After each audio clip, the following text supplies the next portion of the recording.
my name's Louise Moyle, and I'm here at the 11th Science Policy Conference, the CSPC 2019, here in Ottawa.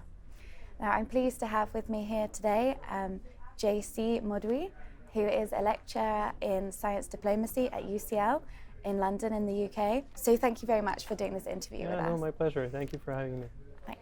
So you're currently, as I mentioned, a lecturer in science diplomacy at UCL. And you also are the Director of International Engagement at the Journal of Science Policy and Governance. Can you provide some background about what these are and how their perspectives differ with regards to science diplomacy and policy? Yeah, sure. No, absolutely. So I became a lecturer in science diplomacy at University College London very recently. So I've been appointed since September. Before that, I was a research and visiting scholar at the American Association for the Advancement of Science in Washington, D.C. And I've been involved in science diplomacy, so the international relations in science rather than national science policy issues for the last 4 or 5 years. And in doing so, I've been involved with many stakeholders in science diplomacy and also science policy. So one of the hats that you mentioned was Director of International Engagement for the Journal of Science Policy and Governance, which is a very pompous title, but it's actually a volunteer position, and it's a very passion-driven journal aimed at young scholars to enable them to publish in the journal early on in their careers. And so that's at the basically building up the interface of young scholars who want to get into science policy and science diplomacy. So that's what I've been involved in for the last couple of years, and that I'm pursuing further with that position as lecturer in science diplomacy at UCL. But maybe it's good if I provide you with a little bit of background about myself, because indeed the path wasn't straightforward.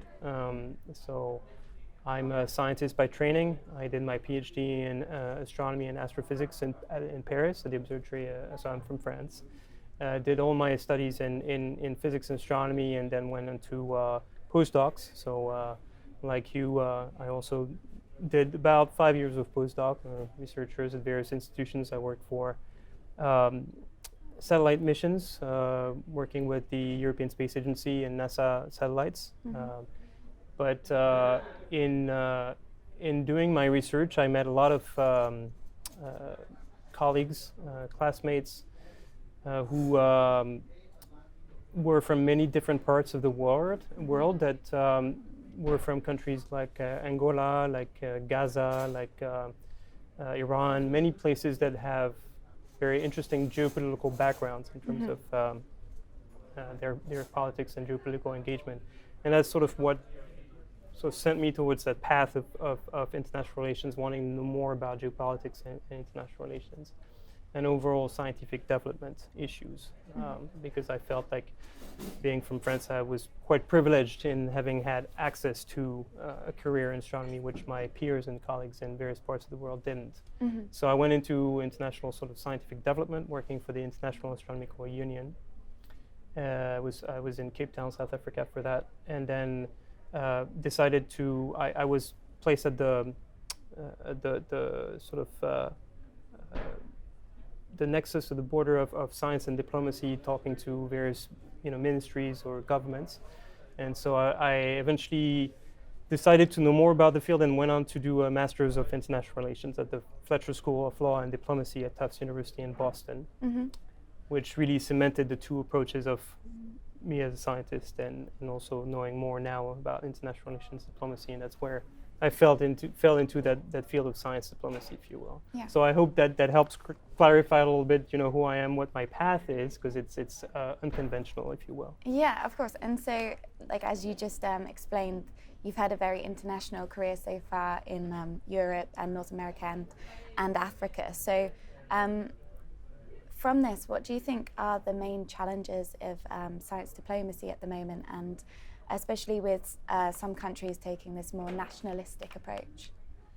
Yeah, no, it is definitely a challenge nowadays. So as the world is moving into a more S&T driven S&T-driven economies, global challenges that are driven by science and technology, there is this need for nations to come together and engage on those topics of the utmost importance, both for global challenges, but also for their own economies. And yet there is this disconnect where nations are actually sort of looking inward a little bit for many different geopolitical reasons. But and I think that, to me, maybe I'm being a bit optimistic or naive, but I think that science diplomacy, especially on the bringing the scientists and the diplomats to work together more closely and to build the bridges and between those two ivory towers, is where we can actually try to bridge those two gaps that you've identified in terms of the need for solving global challenges and the sort of now retreat into more national perspectives. So I think this is why I think the new generation needs to be more involved in those issues of science diplomacy, but also science policy, because it starts at the national level at the end of the day. So as more young people are at this interface, it enables more of that discourse to happen. So we've literally just come from your last panel, which was what future for young science policy practitioners, which was here at CSPC. What were the main take-home messages from this panel, do you think?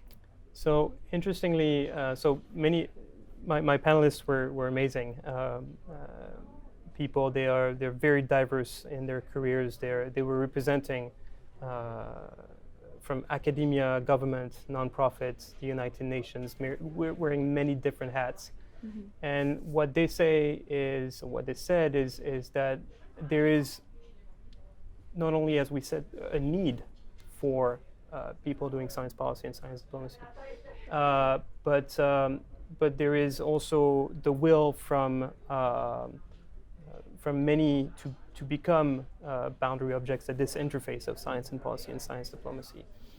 And so that means that there is both sort of supply and demand, if you will. And the young generation especially is more attuned to those issues. Potentially climate change is one of the new fights of the new generational fight. And so they're much more tuned for and conscious of those issues. But so in a way, the interesting thing is that how do you then really build those bridges between the two worlds? There are potential barriers to entry. It could be generational, could be, gender is prevalent everywhere, but there are many different barriers to entry which prevent that bridge from being really fully constructed. So it's an interesting way. There's so many entry points, but they're not clear to everybody. Right. So, I think the panelists were trying to highlight where are those entry points. And it's fantastic to know that there are so many different entry points. Exactly, but those need to be advertised in a way that's clear and available to everybody. And the educational system needs to build up those pathways that will funnel this new generation into those very much needed nexus positions to talk both to scientists, policy makers, and move forward with those issues. So, fantastic. That's really great insight, Faye. Thank you so much for talking to us today. Thank you.